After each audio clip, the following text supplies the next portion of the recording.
When in doubt, simply pull out a laptop and do it that way. It's a little bit lame that I can't do this on an iPhone, and I have to use the webcam feature. I don't know how that's any different than just being able to use, I don't know, whatever. Anyhow, let me redo this. So cabling for tomorrow has been completed. I've got most everything kind of in place, so you can see. I will do my best to kind of show you on the laptop, so you can see the cables draped over the back of this over here, but over on this side, when you look going all the way up, everything is nice and neat and tightly wrapped, all well organized, going down to the ground, and then it kind of pulls around the rack. It goes over, up, and then back inside as it routes all the way up.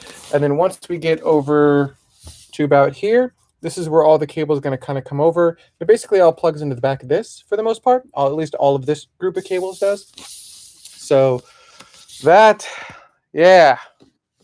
And juggling lessons, we are back. I gave up on the iPad. I said, no, we'll just do it this way. So hello, everyone. Hopefully everyone's having a really great Monday. I am exhausted. Here's a quasi first, because I've done it before, but working on the cable, working in the studio, I broke a nail, which makes me sad because I can't go in to get it fixed, so I have to fix it myself. And then it's going to be hard to tell, but on the other side, I actually busted that side of that nail. So new problems that I'm not used to having, I guess. I used to have terrible nails, though, so no real complaints. I'm excited for this to be this far along. Also, I've got a brand new network in place, so I've got all my Ubiquiti stuff in place. That it's the new Dream Machine Pro, and I've got a 48-port PoE Gen 2 Ubiquiti switch. I first started using these in my mobile setups at SpaceX, so I got one for here. Gosikins says, Tuesday here. Where are you? Are you in Straya? Nail issues, hashtag first world problems. I would also say hashtag like transitioning problems, not an issue when I was male. Not anything I ever focused on. New Zealand. Oh, I mean, basically Australia. Please don't hurt me for saying that. I get it. Goseki, New Zealand. Goseki. I don't think we've ever actually gotten that pronunciation correct over the many years.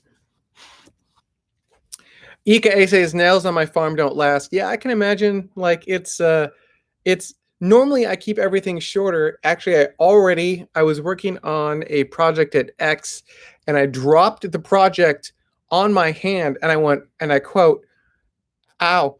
And when I did that, I actually just smashed my nail. And I do gel. Actually, no, I do dip with a gel overcoat, and it basically crippled, it crumbled up the top of it, and so I actually had to cut. You can see one of my nails is cut, and the rest are nice and neat. That's because I basically sliced that nail, and it was bad, so that sucked.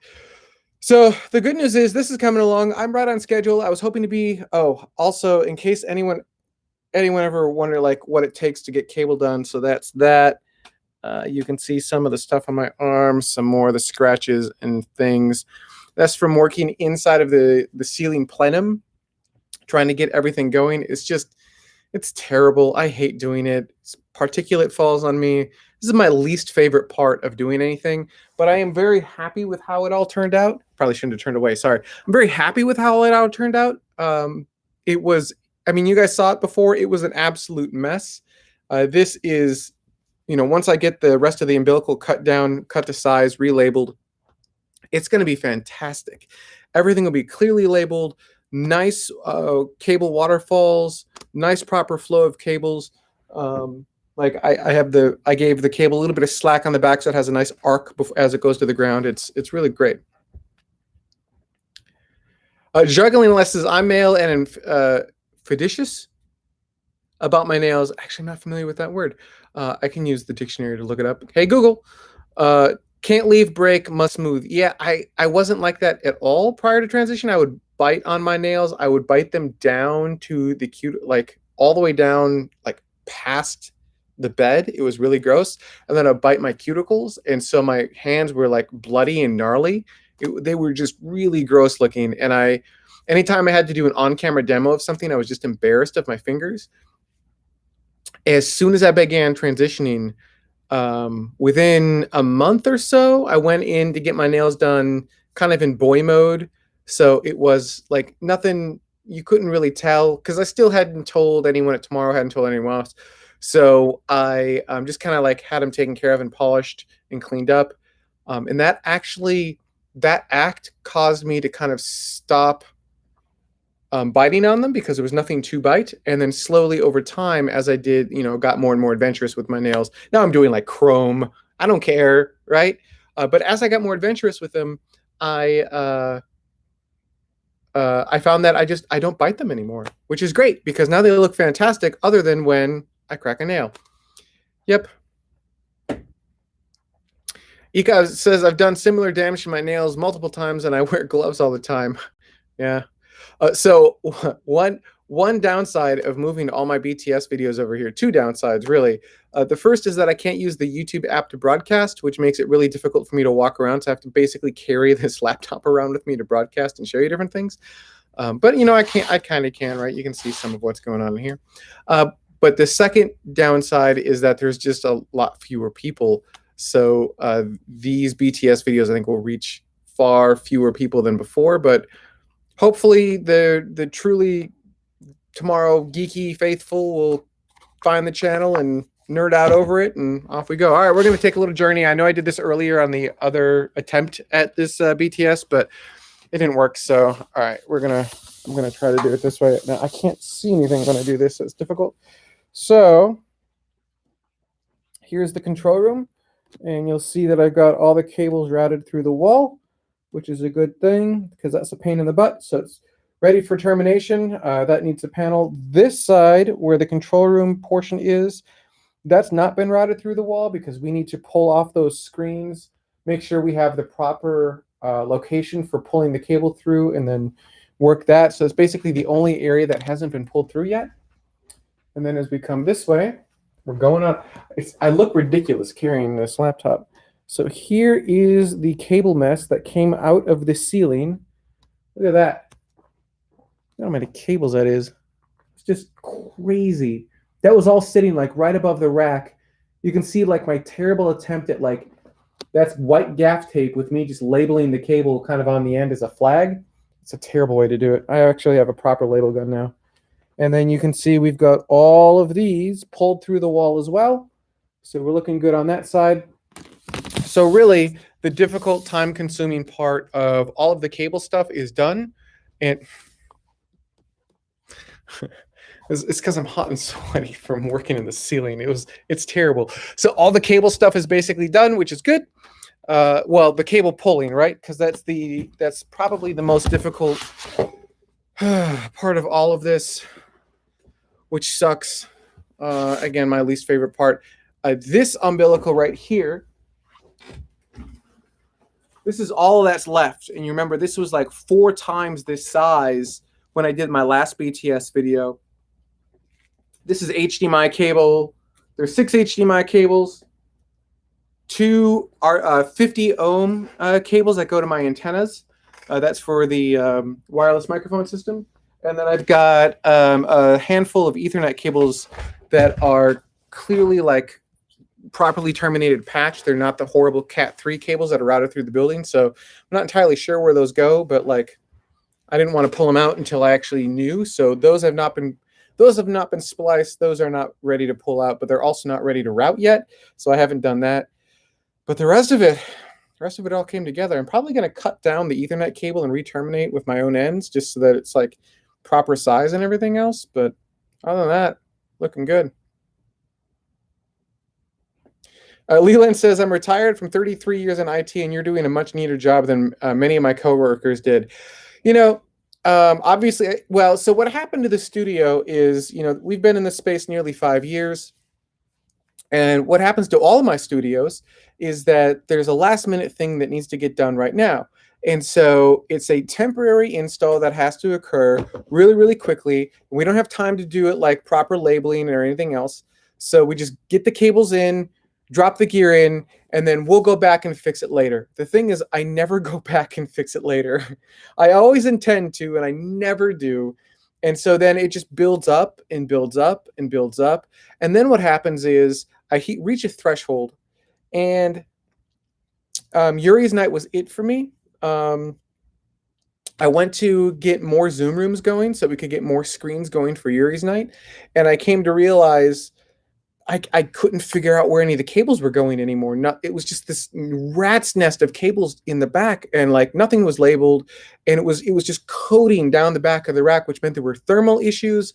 Like, so I had reached my limit. I'm like, no, I'm going to use Yuri's Night as an excuse to redo the whole kit and caboodle. And that's never good, because then it's also, well, what else is wrong with the studio? So it's redoing the entire control room. It's reworking the entire system top to bottom. Cabling is just one of them. But when I'm done, all of the gear will be proper. Like, I ripped out every last one of these fiber optic converters that I had and replaced it with proper optical converter, which, you know, that was 1,000. Oh, here, it's 1, 2, 3, 4. That's $4,500 worth of converters that I just purchased, just so that it was done right. It's kind of a little like Mike Holmes, if you guys watch him. Do it right. Same thing, right? I wanted it done right. Let me see if I can't. Input. Oh, we can do that there. Hopefully that makes it a little bit better.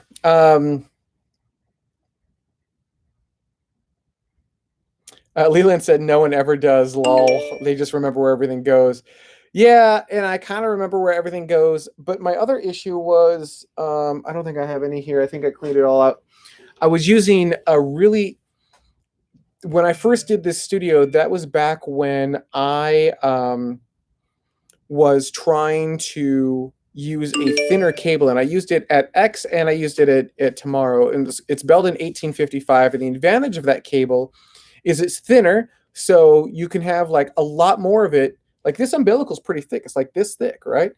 Whereas 1855, that umbilical would only be like that thick. And so it's much easier to route through racks. It's easier to work with. The problem is it has a much higher failure rate. And when I'm trying to push 4K, also when we started 5 years ago, we weren't 4K either. So when I was doing 1080p, it was fine. But then I start trying to push 4K through the cable, and it mostly works. So this was an excuse to be like, nope, this is a 6 gig rated cable. I can definitely push 12 gig through it. I do that at X. So I can get 4K video down this cable, no problem. It's a much more solid end. So like it doesn't break over time like 1855 does. It's just better cable. It's more expensive, but you know, whatever. So it looks nice. I kind of half combed the cable. For those who don't know, that's like where you kind of go through and make sure that, you know, the cable on the outside stays on the cable on the outside and the cable on the inside. And so it's all kind of nice and neat going all the way up the chain. I kind of combed it, but not really, because I don't have a real proper cable comb. So I just kind of like finagled it until it was like, you can see it's all sort of out of whack by the time we hit this part of the rack, but this is all getting sliced off anyhow, so who cares? So yeah. So probably 2 more days of cable. Hopefully I'll be done Wednesday-ish, and everything will be terminated. Everything will be labeled. Everything will be plugged in, so not just this cable, but also all of the stuff that goes, you know, rack to rack and then rack to device will basically be done, with the exception of the control rooms, 5 TVs, and potentially two camera return feeds. Those will probably not get done until this weekend, which means I think this weekend will allow for first light. Well, I suppose it's technically not first light because it's relight. So that'll be nice. Let's see here. What does that put me? How does it put me? That puts me in the 4th. And Yuri's Night is on the 11th. I keep saying it's on the 12th because that's when Yuri Gagarin flew. But Yuri's Night, the global webcast, is actually on the 11th. You're starting to see some advertising come out from the group on that one. So, yeah. Yeah, there you go. So that'll be cool. And then I got to work out any of the issues because the Zoom room computers are brand new. Um, yeah, but it should all come together nicely. I'm excited for everything to kind of work.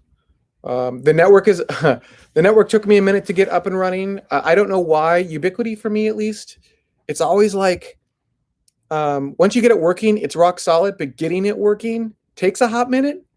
Like I struggle with it. But there you go. All right, so there are about 10 of you. What do you guys want to talk about? Anything in particular? I think I'm gonna chat with you and then potentially call it a day. Let me know if there's like any topic. We can talk Disney. We can talk transition. I got a cat. I'm getting a cat. Didn't get it yet. Let me check and see if they actually got back to me yet. Boop boop.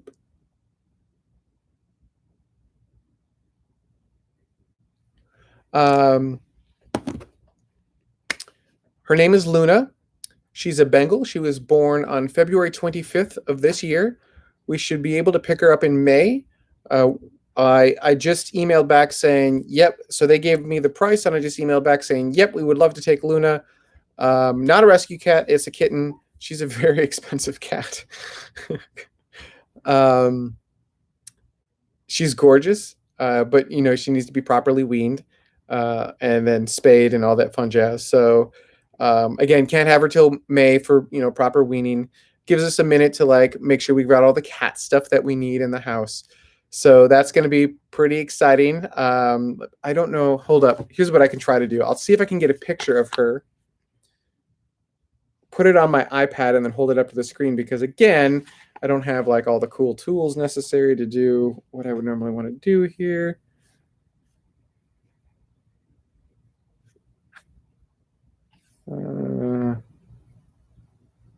Here she is. This is her.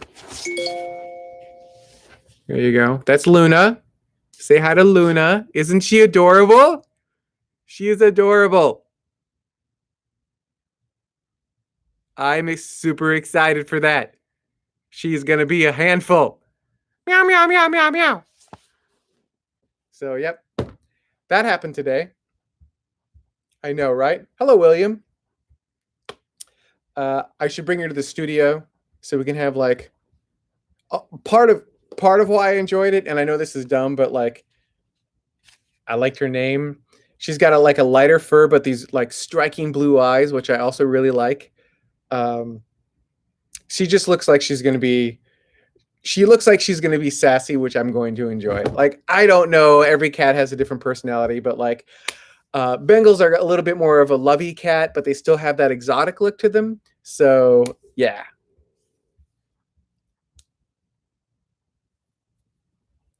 Leland says we rescued a feral kitten a few years ago at a campground, and he wound up costing a couple $1,000s in vet bills. Well, I mean, she's gonna. So I don't want to say too much, but she's going to cost a couple thousand just to get her. But she comes with certificates, and she's taken care of, and all that other fun jazz. But then she's gonna need vet bills. She's gonna cost many more thousands of dollars over the years. But we used to have cats. We had to get rid of our cats when we moved out here because the last two places we were in did not allow animals. Or if they did allow animals, they had this absurd fee for like animal deposit fee. But we own our row home now, so we can do whatever we want. It's just that we work at SpaceX, and so we wanted to get it right. Interestingly enough, it's the whatever this is, the social distancing, the staying away from everyone. We kind of got antsy, and we just wanted something that we could love and would love us back, kind of unconditionally. And we missed an animal. Like we really, I won't speak for anyone else. I really missed having an animal in the house, and I realized like how much mental happiness, like how much joy taking care of an animal actually brought me. So, which is funny because I wasn't very good at taking care of Madison, but I did. Like I was a bachelor at the time. Like I took care of her. So anyhow, I'm excited for Luna. Also, like I said, I really liked her name. Other topics you guys want to talk about? I probably have another, 10 minutes or so if you want to talk about anything. Do you have any questions for me? Do you have anything that you want to talk about? If not, we can end this one early. Like, there's not the behind the scenes stuff is a little bit boring today because it's all cable, and cable takes a really long time. And then, like, you can't, like, it doesn't yield. Like, you're like, cool, you routed cable, but it's not even plugged in yet. So I am really excited for when it actually does get terminated. Like, I think it's gonna look, I think it's gonna look really great. Hopefully Raf is proud of it. Like, Raf is a coworker of mine at SpaceX. Whenever I have a new project that requires one butt ton of cabling, I bring him in to help me. I literally fly him in. There are very few people I trust with my infrastructure. He is one of them, and he helps me out when I have to leave for a couple of months for bottom surgery. He is the one that will be backing me up, so I'm cross training him on everything that I know. He's a good individual, and he is very particular about his cables. And I guarantee you, I screwed something up in that rack, and he will give me endless crap. As he should. Cabling is not my shtick. Like, I can do the system design, I can plug it in, I can make it go. I know what it takes to do all of this. Obviously, I'm doing it, but like, that's not the part I'm good at. But I'm fairly proud of that. That does not suck. Juggling lesson. I used to have a bird as a kid. We had a little, I want to say it was a parakeet that sat over the television. William says there will be so much joy coming home. Yeah, I cannot wait for May. Like, I gotta wait like mid to late May is when we'll be able to pick her up. I can't wait, but she needs to properly wean or it's going to be bad. So, yep. A juggling lesson says, I'm very interested into possibly others getting to use the TMRO goodness. It seems limited skilled operator. Not really. Like, I would say that 30 minutes, when Dada came into TMRO, he had never touched a professional control surface before.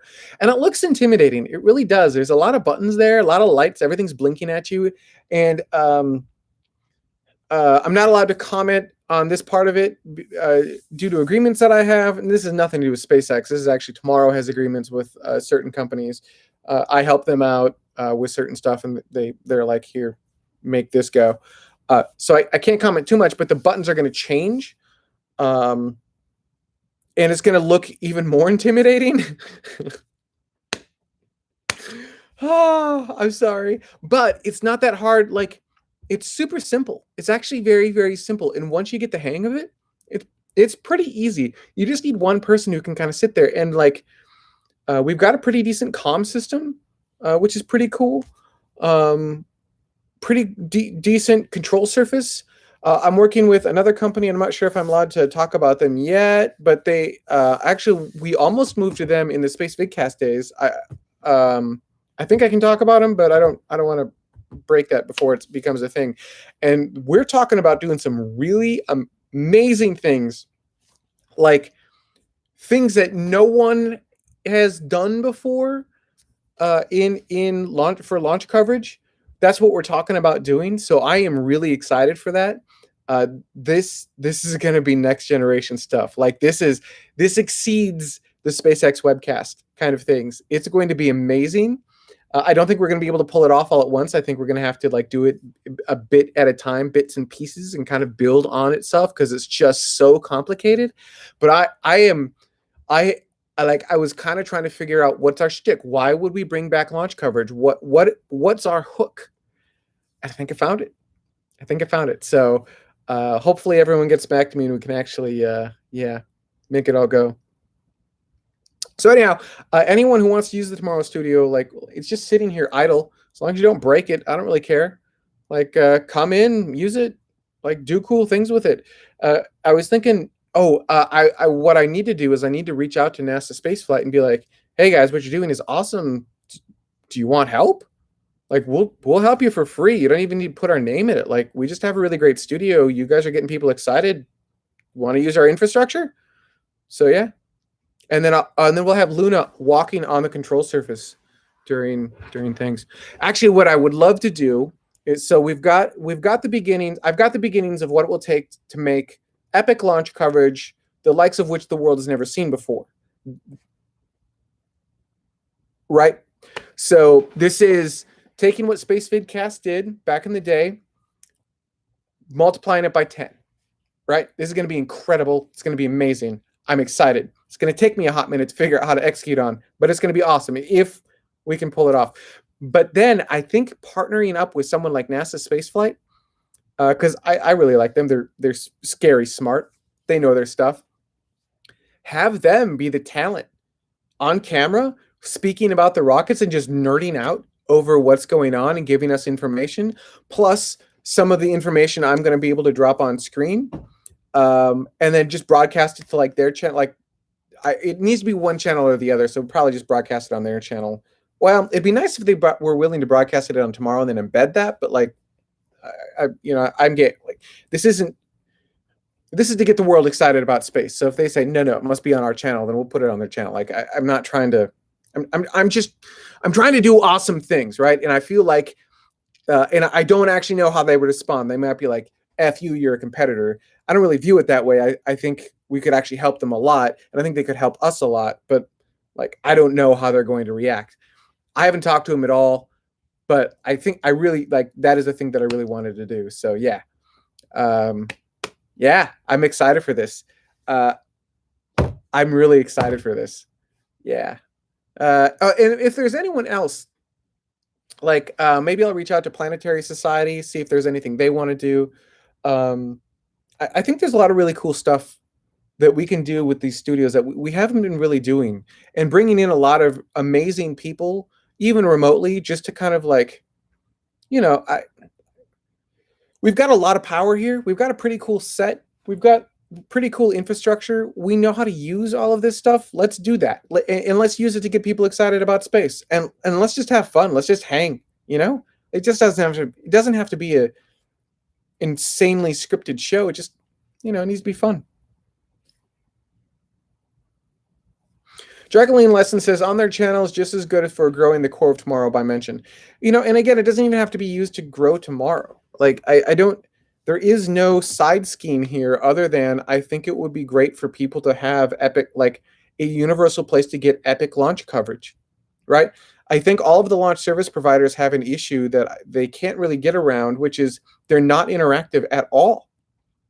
And, that's a branding problem, because what happens, like, as you're interacting with the audience, humanity can be just a bunch of jerks, but that can be moderated away. But for brand protection, like, I get it. But if you're not the brand, if you're just a third party like TMRO or NASA Spaceflight, then you can do that and you don't run that same risk. And so you can do live chat interaction. Think Tim Dodd, the Everyday Astronaut, merged with what Space Vidcast did, merged with a lot of new data that I think we can get from like take Flight Club and Tim Dodd's stuff and Space Vidcast stuff and a kind of a next generation graphics package idea that I've got, put it all together in a thing that and then get the NASA space flight guys to host it remotely. And then if we can take this a step further, get actual access to the pad cameras, the vehicle cameras, and their countdown net, so we can mix our own show. Now, that's a ways off, right? I don't need that to begin with, but like, if I can get Tori Bruno from United Launch Alliance or anyone else to agree to give us the original feeds, we'll bring them directly into here and we'll cut the show ourselves. And we just have to have like something set up at Slick 40, something set up at Slick 41, 39A, I'd probably 39B, although I'm not sure NASA would allow it. And then I can create little mobile packs like in the interim. The trick is going to be getting like rocket cam footage and then getting countdown net, because that's not something that they really generally offer. But like, if they could, that would be amazing. Yeah, it's really exciting. Like, even if you take that bit out of it and we're just rebroadcasting their webcast, but we're adding our stuff on top of it, It's going to be a dynamic and interesting conversation with a level of information that you just get nowhere else. You're going to get that level of information on the screen through our overlays. You're going to get that level of information through the hosts, which in my mind, the perfect hosts are NASA Spaceflight. But again, I have not spoken to them, so I'm like talking to you before I talk to them, which is really in bad form, and I'm sorry. But I'm dreaming. Exactly. Dawn of Clarity says dream big because why not? Absolutely. Um, yeah, yeah, absolutely. I think it's pretty exciting. But then being able to kind of take this and like I think actually I really think partnering up with NASA Spaceflight would be very good for us. Yeah. I think if we could use our tech and their knowledge, we could do amazing things together. What do I know though? All right, I've gone for about 30 minutes. Any last questions? Like, I'll give you one last peek at Luna for anyone wants to see her.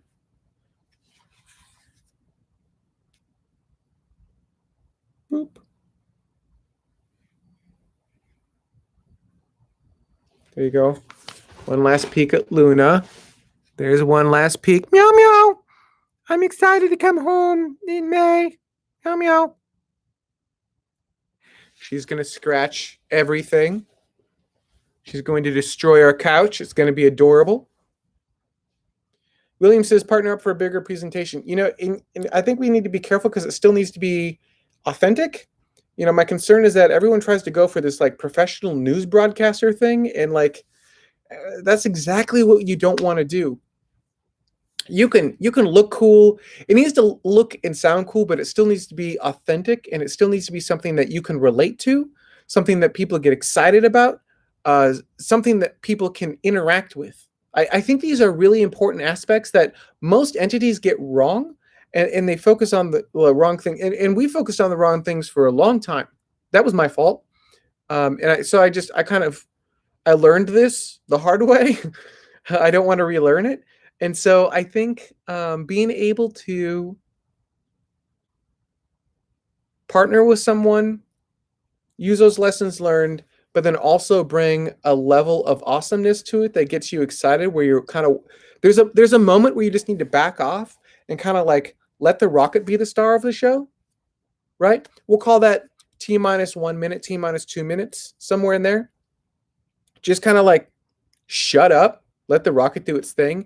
And then I think adding those graphics on top of it that are like telling you what the rocket is doing and kind of showing you how impressive it is adds to that story of the rocket. I think it's very, very important.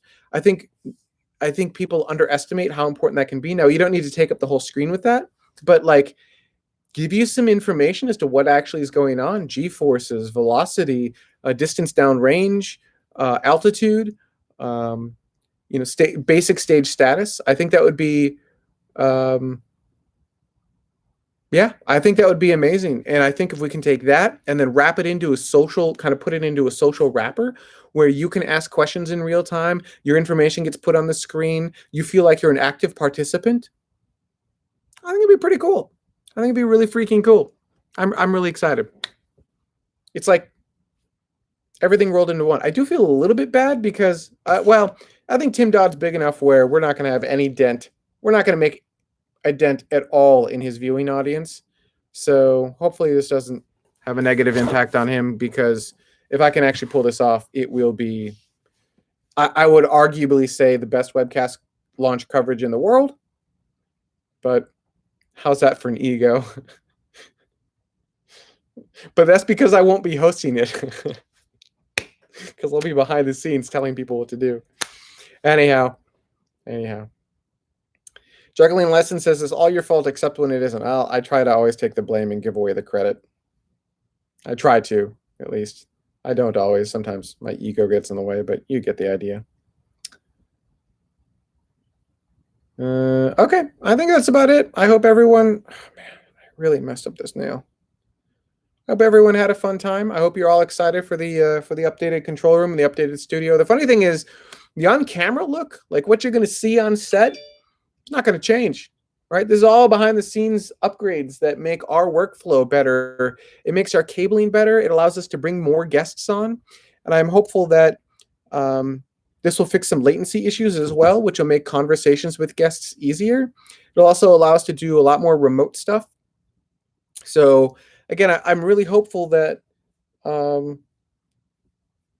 this update helps us to bring back the live shows in a compelling and interactive way that really resonates with people.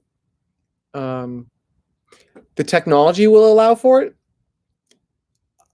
I don't know if I have the rest of the content worked out in my brain yet, but I am getting closer. Leland says Tim isn't the only one doing it. That's true, but I would say he's right now the best one doing it. I think his coverage is phenomenal, right? You feel like he's listening to you. You feel like he's directly interacting with you. He answers your questions. You feel like he's excited because he is. Like, you get emotional because he's emotional. Like, his coverage is great. It's phenomenal. So, like, that is the bar. It's a high bar. Yeah. So, anyhow, okay, I think that's about it for me. I hope everyone enjoyed. I don't think there's any other updates. Talked about the cat. Everything's a mess in here. Yeah, I think it's about it. Okay, thank you, everyone. I'll probably do this again tomorrow. I go to work in the day at SpaceX, do what I need to do at SpaceX. Then I come to the studio and I put a couple hours in, and then I do a live webcast with you to kind of show you the update and the behind the scenes stuff. So again, like looking over here, you can see the cables are no longer draping down from the ceiling. And I think the next step will be, I'm not sure we're quite ready to button the ceiling up yet, because it's nice to have it still open while we're doing this work in case I need to run another cable. But I think the next step is going to be starting to disassemble. No, I'm sorry. The next step is to start termination of the cables against the wall and begin. I got to get cable bars for the back here and begin terminating. It's going to be, I had too much slack, so I'm going to have to sort through each cable and figure out like which one goes where. But like, yeah, I think we're in a really great place. Hopefully by tomorrow, one half of this will be terminated, like one end, and then by the following day, the other half will be terminated. And then from there, start getting the networking, get networking plugged into everything, get power plugged in. The UPSs should be here. We'll get the control room up and running hopefully this weekend. Got a whole new audio system coming in. Was I allowed to say that? Oh, well, whatever. And yeah, it's going to be cool. It's going to be great. And it's going to be an amazing Yuri's Night. You should all head over to yurisnight.net and go over to their little thing for the global webcast and make sure to subscribe to the Yuri's Night webpage. Make sure to follow that, and then you'll get an alert when that webcast goes live. It's going to be awesome. It's going to be really awesome. I'm not producing it. I'm technical directing it, but I'm not producing it. And I know who is producing it, and you guys are going to love it. Like, he's really, really good. It's going to be amazing. It's going to be amazing. I'm very excited. There's a reason I'm putting a lot of time, blood, sweat, and tears into this, because I do not want to let him down. He's just incredible. Actually, his partner is the one who got us in touch with that breeder for that cat. How cool is that? So, all right. Thank you, everyone, and I'll talk to you tomorrow.